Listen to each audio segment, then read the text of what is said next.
Ethan Taylor sat in the back of his sleek black Range Rover, his fingers gently tapping against the soft leather armrest. The city skyline outside his tinted windows blurred, as if the world beyond was a distant place. Normally, his life was a smooth path paved with luxury, power, and influence. The type of life where doors opened before he could even knock, and people hung on to his every word. But today, Ethan was no longer the business mogul, the philanthropist, or the man whose name was known in every elite circle. Today, he was just another man, one who didn't matter. He looked down at the worn hoodie pulled over his head, the faded fabric smelling faintly of a thrift store. It was the kind of hoodie no one would ever associate with success. He wasn't wearing a suit, nor was he stepping out in polished shoes. He was in disguise, about to see for himself how the world treated someone who had nothing. His driver, a solid man named Jack who had worked with him for years, glanced over his shoulder at Ethan through the rearview mirror. "Are you sure about this, sir?" Jack asked, a note of hesitation in his voice. Ethan adjusted the hood over his face, making sure it covered his features enough to remain anonymous. "I need to experience this for myself, Jack," he replied quietly. He tucked a cheap prepaid phone into his pocket. "I'll only be gone for a couple of hours, but keep the car nearby. If anything happens, just give me a call." Jack seemed uneasy, but he nodded and gripped the wheel a little tighter. "Understood. I'll be close by." Ethan stepped out of the car, the cold air immediately wrapping around him like a blanket. He took a deep breath, feeling the shift in his own demeanor as he became invisible to the world. Without the tailored suit or the confident stride, he felt small, like nobody. It was almost liberating in a strange way. The moment his feet hit the ground, he was no longer a billionaire. He was just another person passing through. The park was serene, almost too perfect. Parents with expensive strollers walked by, talking animatedly. Joggers in neon sportswear zipped past him, their faces trained forward. An elderly couple sat near the water, feeding ducks as the soft sunlight filtered through the trees. Ethan found an old bench tucked beneath a row of trees and sat down. His back slouched, his hands resting on his lap. For a while, nothing happened. People walked past him, their gazes flickering toward him, before quickly darting away. A man in a business suit walked toward him, slowing just for a moment to examine Ethan's ragged appearance. The man's brow furrowed, and then he simply kept walking, pulling out his phone as he turned away. A woman in workout leggings hurried by, her grip on her stroller tightening as she glanced over him with a quick, almost nervous glance. Ethan sighed and leaned back against the bench, feeling the weight of their avoidance. No one was outright harassing him, but the subtle dismissal stung more than he'd expected. It was as if he didn't exist unless he was a part of the world they belonged to. Across the park, a patrol car coasted forward, its tires whispering over the pavement. Ethan's gaze flicked toward it. This was the moment he had been waiting for. The car slowed, then parked. From the driver's side, a tall man stepped out, his stance purposeful. He had the build of an ex-football player, and his neatly trimmed mustache didn't betray a single emotion as he looked across the park. This man was Officer Adam Steele. Steele didn't approach immediately. He simply stood there, watching Ethan. Ethan kept his posture neutral, doing his best to remain unbothered. It wasn't just the chilly air that made him feel uncomfortable now. It was the weight of the officer's stare. After what seemed like an eternity, Officer Steele took a slow step forward. His boots crunched lightly against the gravel. Ethan kept his hands folded neatly on his lap. He wasn't going to make it easy for him. The power dynamic was about to shift. Officer Adam Steele took a few more deliberate steps toward the bench, his eyes narrowing as he approached Ethan. There was no rush in his movements, no sign of urgency, but every step he took seemed to magnify the distance between them, making Ethan feel more and more like an outsider. Ethan's hands rested calmly in his lap, his back still slouched, his face partially obscured by the hood of his sweatshirt. He had been preparing for this moment. Steele didn't speak right away. He simply stopped in front of the bench, his eyes scanning Ethan, assessing him like a puzzle he was determined to solve. Finally, after a moment of silence, he spoke in a flat, almost disinterested tone. "You been here long?" Ethan turned his head slightly, meeting Steele's gaze, his voice carrying a slight rasp. He made sure to sound tired, as though he'd been here for hours, even though he had only just arrived. Just sitting." His voice, though soft, carried a weariness that wasn't real, but it fit the part. Steele's eyes flicked over Ethan's worn clothes, from the ragged hoodie to the scuffed sneakers that had been bought at a thrift store that morning. His lips pressed into a thin line, but he didn't say anything for a moment. Ethan could feel the tension building in the air. The officer's eyes were calculating, weighing him like a problem to be solved. "You're from around here?" Steele asked, his tone changing ever so slightly, more guarded now. He stepped a little closer, his gaze lingering on Ethan as though searching for an excuse to justify his presence. Ethan shrugged nonchalantly, leaning back further into the bench. "Just passing through." The officer didn't seem to like that answer. Ethan noticed Steele's fingers twitching toward his belt. Just a slight movement, but enough to make it clear that the officer was preparing for something. Ethan kept his posture relaxed, his face still unreadable. He had been in high-stakes negotiations for years, in rooms filled with powerful men, but none of that prepared him for this. The subtle weight of suspicion that came with being perceived as out of place. "This is a family park," Steele said, his tone shifting slightly, growing sharper. "We've had complaints about people loitering here." He looked down at Ethan, his eyes narrowing as though trying to piece together the situation. Ethan raised an eyebrow, surprised at the use of the word loitering. It wasn't just sitting, it wasn't just resting. Loitering, a word that turned someone's mere presence into an act of suspicion. "Loitering?" Ethan repeated, his voice quiet but piercing. Steele didn't answer right away. Instead, his radio crackled and he reached for it, muttering something under his breath. Ethan couldn't make out the words, but he could feel the shift. This wasn't just a casual conversation anymore. This was a situation, a potential problem. Steele was no longer simply asking questions. He was getting ready to escalate. Around them, the park had changed. The joggers who had passed by earlier now veered off onto different paths. The elderly couple by the water had disappeared. Even the mother with the stroller pretended to be engrossed in her phone, casting only a fleeting glance in their direction. No one was actively intervening, but everyone was watching, avoiding the situation while making sure they were aware of it. Ethan felt the weight of their eyes, the silent judgment from every corner of the park. Steele took a breath through his nose, his eyes hardening. "Look, I don't know what your situation is, but if you need a place to go, there's a shelter about 2 miles west," he said, his voice firm but still not entirely hostile. Ethan almost laughed. 2 miles west?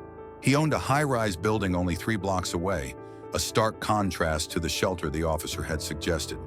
But he didn't say that. Instead, he turned his gaze back to Steele, his expression unfazed. "Am I breaking any laws?" he asked, the question casual, though it carried an edge. Steele hesitated, his jaw tightening for just a fraction of a second. Ethan caught it, the brief moment where the officer wasn't sure how to respond. That hesitation was all Ethan needed. "I'm asking you to move along," Steele said, his voice tightening, his hand hovering over his belt. It wasn't just the request, it was the tone, the unspoken implication that someone like Ethan, at least the version of him Steele assumed, didn't belong in places like this. Ethan leaned back further into the bench, his movements deliberate, slow. "And if I don't?" he asked, his voice calm, but with an undercurrent of challenge. The officer shifted his weight, his stance changing subtly, preparing for whatever Ethan might do next. "Then we've got a problem," Steele said. The words clipped. But Ethan wasn't about to back down. This wasn't about a law being broken. This was about perception. It was about the way the world decided who belonged and who didn't. Ethan was about to show Steele exactly what that meant.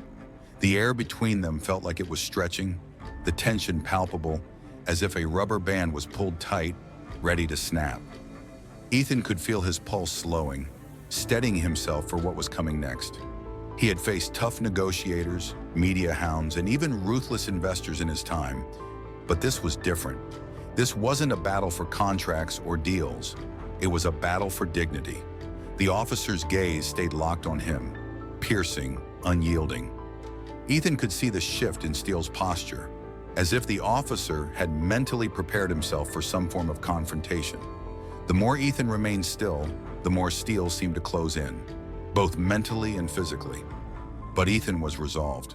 This was no longer a matter of power, it was a matter of principle. And for once, Ethan wasn't willing to let someone decide his worth based on an assumption. "You've got a choice here." "Colonel," Steele said, his voice colder now, each word measured and precise. "Either you leave, or I'll have to take further action." Ethan tilted his head slightly, keeping his eyes fixed on Steele, unwavering. "Further action?" he repeated, his voice calm but firm. "What kind of further action?" Steele's jaw clenched. It was clear the officer was trying to maintain control over the situation. Ethan could see the uncertainty creeping into Steele's eyes, the realization that this wasn't going to be as easy as he thought. "I'm giving you a lawful order," Steele said, his tone sharp. "You're refusing to leave. That's obstructing." Ethan remained silent for a moment, letting the word obstructing hang in the air. It was a word that had weight, a word that could shift the entire narrative. But Ethan wasn't playing by the rules Steele thought he was. He wasn't going to let the officer define the situation. "You're saying sitting here is illegal?" Ethan asked, his voice steady, almost challenging. "Because last time I checked, sitting in a public park wasn't a crime." He looked around them, his eyes meeting those of a few joggers who had stopped to watch. He could see the tension in their faces too, the unease. Everyone was aware now, but no one stepped forward. They were all waiting for someone else to act. Steele's hand twitched near his radio again. Ethan knew the officer was about to escalate this, but Ethan had already decided. This wasn't going to be just another quiet injustice. He wasn't going to walk away because some cop decided he didn't belong here. The officer reached for his radio, pressing the button with a harsh click. "Dispatch," Steele said, his voice tight. "I've got a subject at the park refusing to comply. I'll need additional units here." He spoke like the situation was already out of his hands, as if it was no longer about a man sitting on a bench, but about a potential threat. Ethan's expression remained unreadable. He wasn't intimidated, not by Steele, and certainly not by the additional officers who might be on their way. He knew exactly how this would unfold, how the situation would go from an innocent interaction to an incident. The jogger who had been filming with his phone earlier was still there, now more openly recording. A woman with a dog on a leash had also stopped, pretending to fiddle with the collar, but clearly paying attention. Ethan could feel the growing eyes on him. The shift in power was happening, and it wasn't in Steele's favor anymore. With a slight tilt of his head, Ethan spoke again, his voice louder now, cutting through the silence. "I'm not breaking any laws," he said, his tone even and unflinching. "You're accusing me of obstructing, but you haven't told me what law I'm breaking." Steele's grip on his radio tightened. His patience was thinning. The officer's jaw clenched again, the frustration more evident now. The moment was shifting. Steele was no longer just dealing with a simple case of loitering. He was dealing with a confrontation. A second patrol car pulled up behind them, its sirens cutting through the quiet of the park. The door opened and another officer, Officer Cole Daniels, stepped out. He was younger than Steele but carried the same air of authority. His eyes flicked between Steele and Ethan, taking in the scene. "What's going on?" Daniels asked, his voice low, already sizing up the situation. Steele's eyes never left Ethan. "This guy's refusing to leave after being told to move," Steele said, his words clipped. There was a definite edge to his tone now. Daniels looked Ethan up and down. "Is he trespassing?" he asked, raising an eyebrow. "No, but..." Steele began to respond, but Ethan cut him off. "I'm sitting in a public park," he said, his voice firm. "That's not illegal. There's no law against sitting." Daniels, a little more open to reason, glanced at Steele before back to Ethan. His suspicion was clear, but there was something in his eyes now, something less certain. Steele's previous confidence seemed to be slipping, even if he refused to acknowledge it. "Well, if there's no law being broken," Daniels said slowly, "then why are we here?" Ethan could see the doubt creeping into Daniels' gaze. It was subtle, but it was there. Steele, however, wasn't ready to back down. He exhaled sharply and took a step forward, reaching for his cuffs. "Stand up," he ordered, his voice low but commanding. Ethan stood slowly, deliberately. The crowd around them grew quieter, more tense.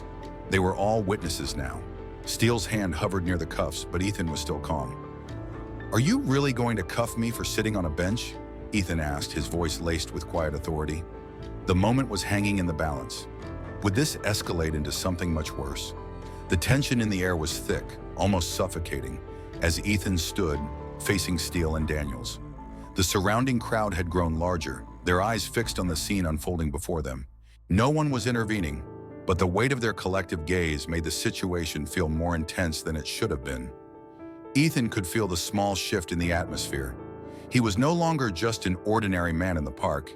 He had become a spectacle, a symbol of something larger than himself. But he wasn't going to back down. Not now. Not when he knew the truth of what was happening. Steele's hand was still hovering near his cuffs, his fingers twitching with tension. Ethan stood perfectly still, his posture relaxed but firm. His expression remained neutral, but inside he was ready for whatever came next. He had played the game of power for years, navigating boardrooms filled with multi-million-dollar deals. But this moment wasn't about wealth. It wasn't about status. It was about principle. "You really want to do this?" Ethan asked, his voice calm but carrying an undeniable edge. The words were not a threat, but a challenge. The officer's grip on the cuffs tightened, his jaw clenching as he looked at Ethan, weighing the decision in his mind. Steele didn't say anything at first. His eyes flicked toward the bystanders, the growing crowd that was watching them intently.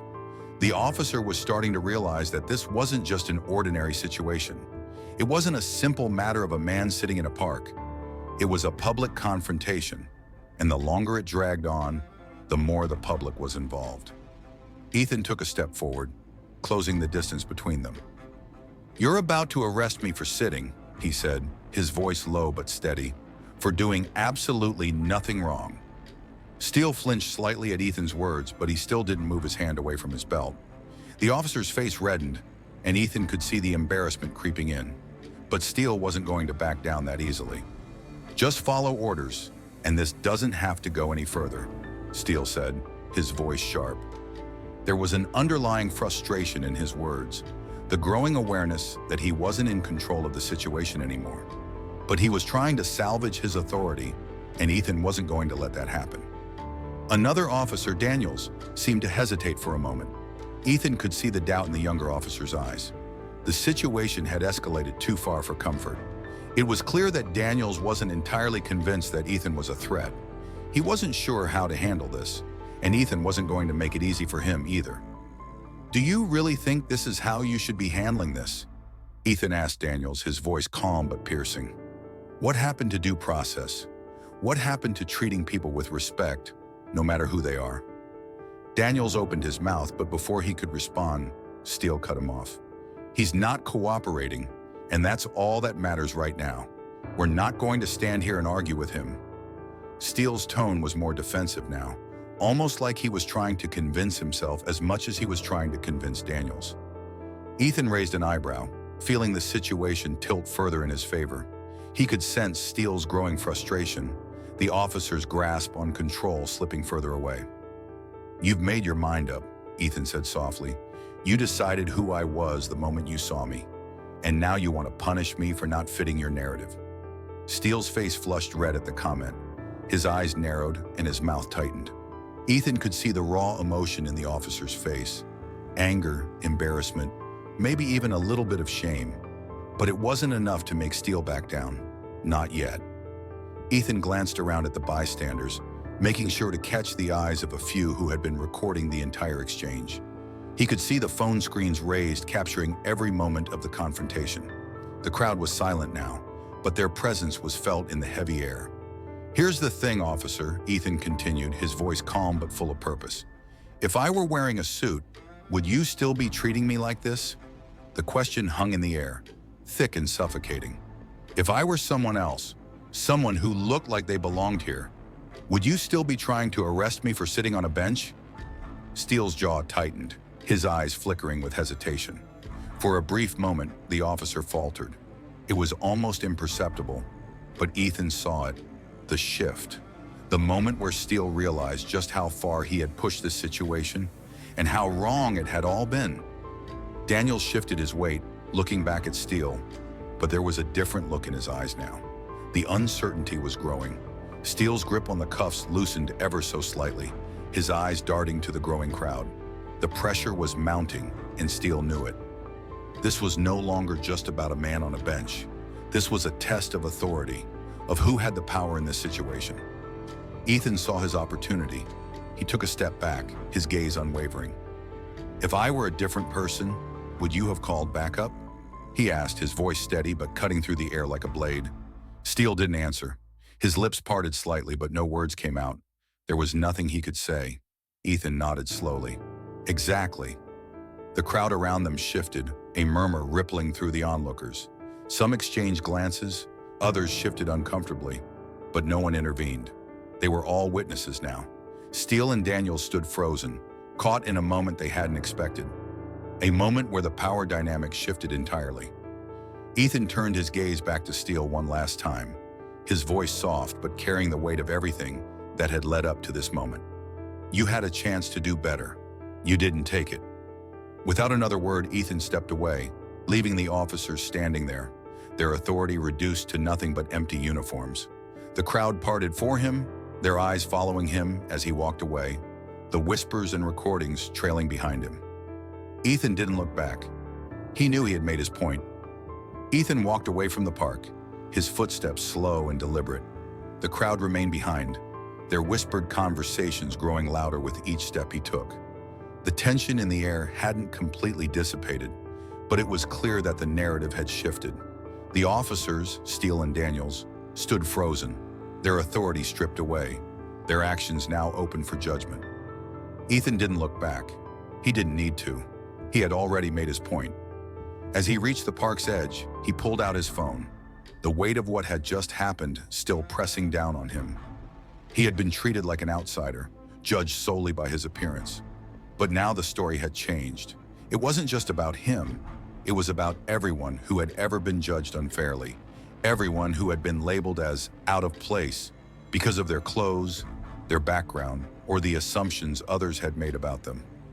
Ethan unlocked his phone and began typing, his fingers moving quickly across the screen. The video from earlier, the one that had been recorded by the bystanders, was already circulating. He could feel the buzz of the conversation already beginning to take shape.